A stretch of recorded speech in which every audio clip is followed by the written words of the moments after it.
अब कबीरदास जी अपना जीवन निर्वाह करने के लिए कपड़े बुना करते थे। तो एक तरफ कपड़े बुनते थे और एक तरफ दूसरी ओर जिह्वा से राम नाम लेते रहते। अब वस्त्र बुनते बुनते भगवान का नाम ले रहे। अब कोई पूछे जी ऐसे दो काम एक साथ कैसे हो सकते? बोले क्यों नहीं हो सकते।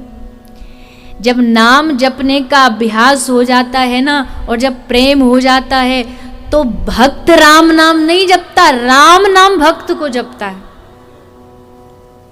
जैसे एक कमल जहां होगा उसके मकरंद की खुशबू पाके भंवरा उड़ता उड़ता कमल पर पहुंच जाएगा, वैसे जो शुद्ध चित्त होता है ना, वहां भगवान राम का नाम स्वयं उड़ करके आ जाता है उसके चित्त में और उसकी जिह्वा पर बैठने। कहते भगवान का मन ललचाता है ऐसे भक्तों को देख के कि हम इनके पास पहुंच जाएं, हमारा नाम इनके पास पहुंच जाए। बाबा तुलसीदास जी वृंदावन आए। अब तुलसीदास जी जब वृंदावन आए तो उनके हृदय में बलात् जबरदस्ती ब्रजेंद्र नंदन श्री श्याम सुंदर मदन मोहन आनंद कंद श्री कृष्ण उनके हृदय में बलात् घुसने लगे। ध्यान करते राम का, तुलसीदास जी तो परम राम भक्त है, ध्यान करते राम का दिख जाता मुरली वाला। तुलसीदास जी ने सोचा ये कैसी गड़बड़। तो तुलसीदास जी ने भगवान को कहा कि प्रभु आप जबरदस्ती क्यों घुस रहे हो हमारे हृदय में, यहाँ तो ऑलरेडी राम जी बैठे हैं, तो आप घुस के क्या करोगे। तो ठाकुर जी कहते हैं कि अरे तुलसी, मैं किसी अपने भक्त का सुंदर मन देखता हूं ना तो उसकी तरफ खिंचा चला आता हूं। भक्त का मन इतना सुंदर होता कि मुझे मोह लेता, इसलिए तो मेरा नाम मोहन है। कोई कहता है जो भक्तों का मन मोहे वो मोहन, और ठाकुर जी कहते मेरे लिए तो भक्त मेरा मन मोह लेते, इसलिए मेरा नाम मोहन है। तो तुलसीदास जी बोले ठीक है, तो आप हृदय में बैठ जाइए, और नंद नंदन उनके हृदय में बैठ गए।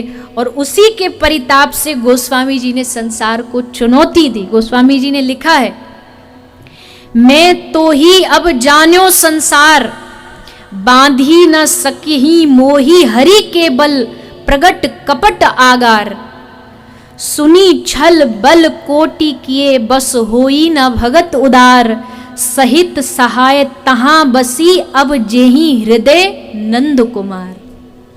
संसार को कहा तू मेरा कुछ बिगाड़ नहीं सकता, क्योंकि मेरे हृदय में नंद कुमार बस गए। तो बाबा कबीर नाम लेते रहते थे और अपनी दुकान पे बैठे रहते। एक दिन इनकी दुकान पर एक संत आए, कपड़ा का काम इनका था ही। तो संत ने कहा कि महाराज हमको थोड़े कपड़े की थान की आवश्यकता है। तो कबीरदास जी ने जितना भी दुकान का थान था, जितना उनके पास, सब संत को दे दिया।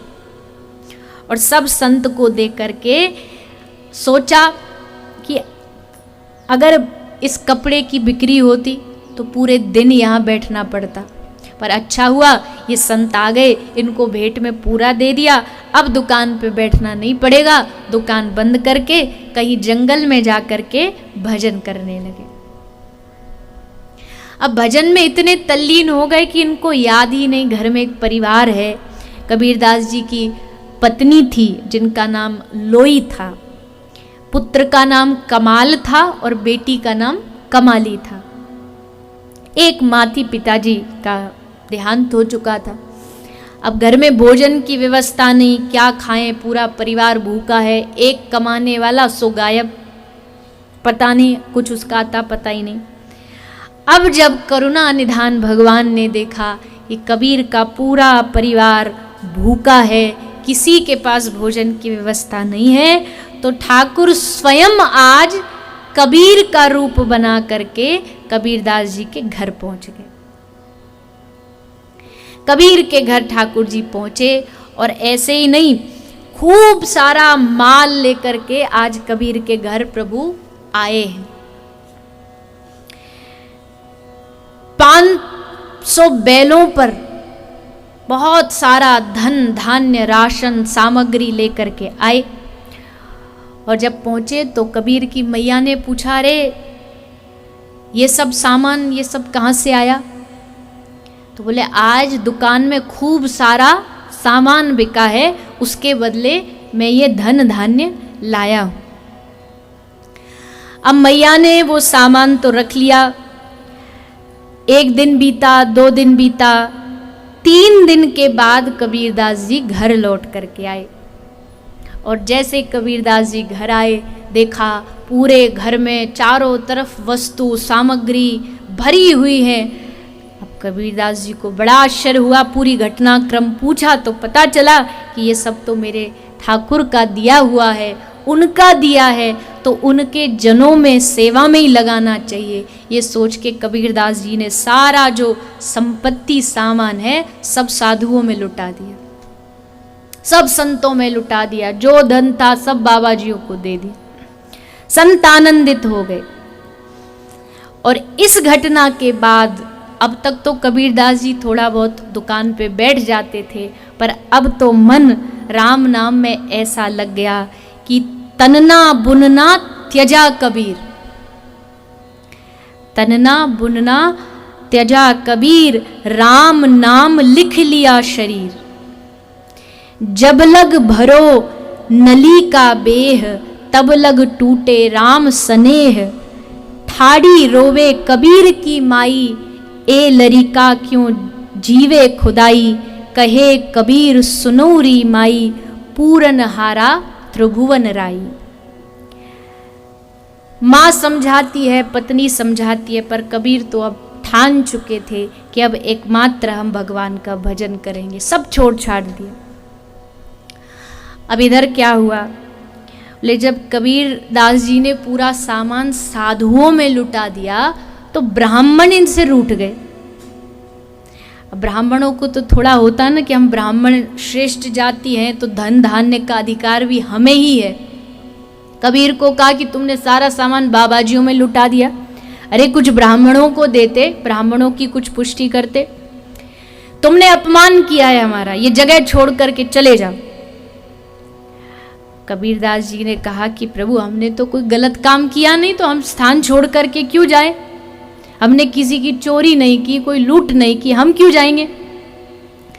ब्राह्मण रुष्ट हो गए, नहीं नहीं तुमने अपमान किया है हमारा, या तो हमें उतना धन्य दान हमें भी दो, और नहीं तो हम ब्राह्मण तुम्हारे दरवाजे पे बैठ के अनशन करेंगे, भूखे मर जाएंगे और ब्राह्मण हत्या का पाप तुम्हें लगेगा।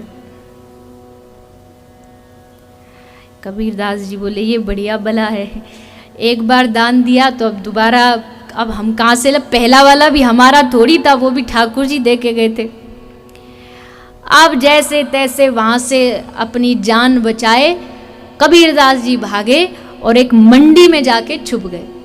मंडी में जाके छुप गए, अब प्रभु तुम संवारो, तुम्हारी मर्जी। अब ठाकुर जी ने सोचा एक बार तो लाज रख ली हमने, अब दोबारा भी रखनी पड़ेगी, क्योंकि भक्त वत्सल नहीं तो नाम खराब हो जाएगा। तो भगवान स्वयं दोबारा आए हैं कबीरदास जी का रूप धारण कर। 1-2 बार नहीं, 3 बार कबीर बन करके भगवान कबीर के घर आए थे। ये दूसरी बार है जब कबीरदास जी का रूप बना करके भगवान पधारे हैं। ब्राह्मणों को खूब दान दक्षिणा दी है, इतनी दान दक्षिणा बांटी कि ब्राह्मणों के मुख से आशीष निकला कि हे कबीर तुम्हारा संपूर्ण जीवन भगवान की भक्ति और प्रेम से भर जाए। ऐसा आशीर्वाद दे करके सब ब्राह्मण वहाँ से विदा लेते हैं।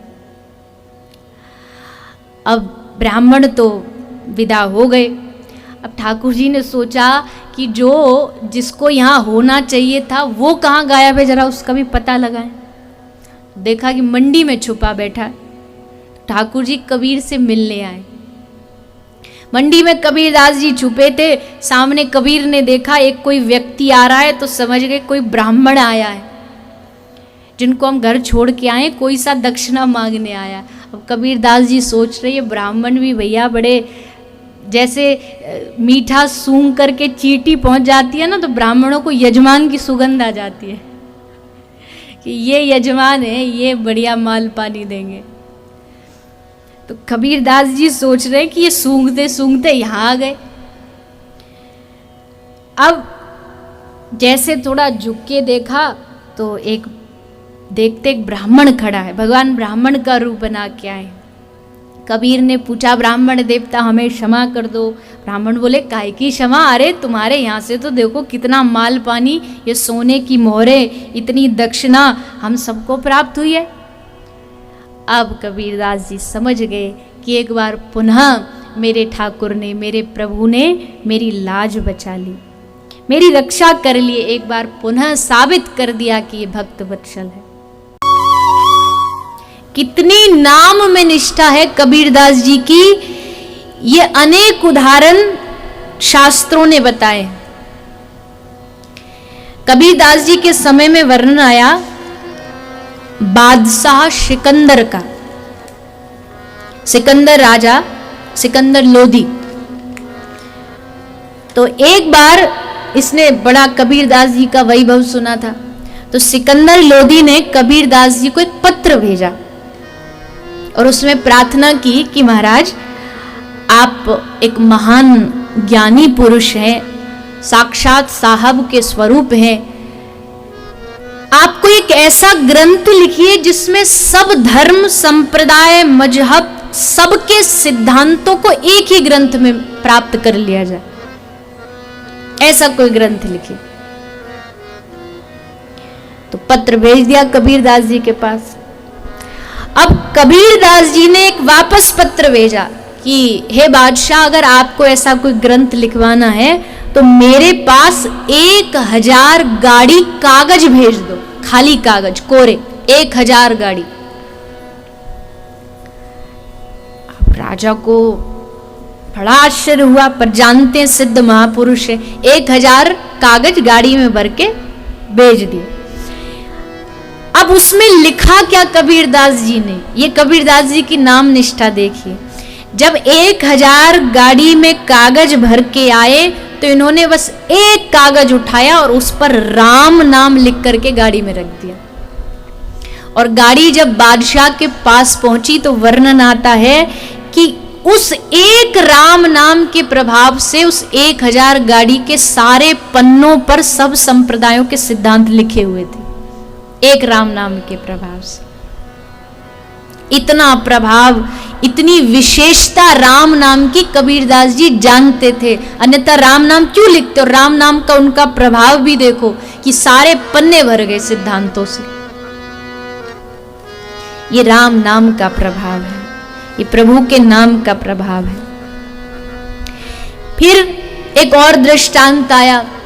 कहते हैं कि कबीरदास जी बैठे बैठे चने खा रहे थे और चने खाते खाते राम राम राम राम राम बोल रहे थे। तो एक व्यक्ति वहीं बैठा था। अब होते हैं ना कमी निकालने वाले, तो हरी जगह मिल जाते हैं। तो बोला, कैसे भक्त हो आप, मुंह आपका झूठा और राम नाम ले रहे हो, झूठे मुंह थोड़ी राम नाम लिया जाता है। बड़बड़ाया वो। कबीरदास जी ने बड़ा सुंदर उत्तर दिया। कबीरदास जी ने समझाया कि भैया, राम नाम ही सबसे बड़ी मुख की शुद्धि का उपाय है। कोई ये कहे कि जी हमने कुल्ला कर लिया, लो पानी पिया और फेंक दिया, मुख शुद्ध हो गया। नहीं नहीं नहीं, इससे मुख थोड़ी शुद्ध हुआ। मुख कब शुद्ध होगा? मुख की शुद्धि उसमें है जब जिह्वा राम राम राम राम कहेगी, तब समझना कि अब मुख तुम्हारा शुद्ध हो गया। इतनी नाम में निष्ठा थी कबीरदास जी को। और इनकी नाम निष्ठा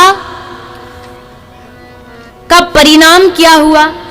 बोले, इनकी नाम निष्ठा का परिणाम ये हुआ कि एक बार कबीरदास जी तालाब के किनारे बैठे बैठे राम राम राम गा रहे थे। तो पीछे से इनको आवाज आई, झाड़ियों के पीछे से, कबीर कबीर कबीर कबीर। इनको बड़ा आश्चर्य हुआ। पास नजदीक जाके देखा तो पूछा, भैया कौन कबीर कह रहा है? तो वहां बैठे भगवान बैठे बैठे कबीर कबीर बोल रहे थे। भगवान ने उत्तर दिया, मन ऐसा निर्मल भया जैसे गंगा नीर, पीछे पीछे हरि फिरे कहत कबीर कबीर। मन ऐसा निर्मल हो गया नाम से कि भगवान कबीर कबीर कहते फिर रहे। तब कबीरदास जी ने ये सुन के उत्तर दिया, कबीरा कबीरा क्यों कहे जा जमुना के तीर। कबीरा कबीरा क्यों कहे जा जमुना के तीर, एक गोपी के प्रेम में बह गए कोटि कबीर। कबीरदास जी ने अपने दो गुरु माने हैं, एक तो स्वामी श्री रामानंदाचार्य जी और दूसरा प्रेम का गुरु माना है गोपियों को। एक गोपी के प्रेम में बह गए कोटि कबीर। अब बताइए कौन कह सकता है कि कबीर जी प्रेमी नहीं थे। खूब खूब नाम में निष्ठा थी।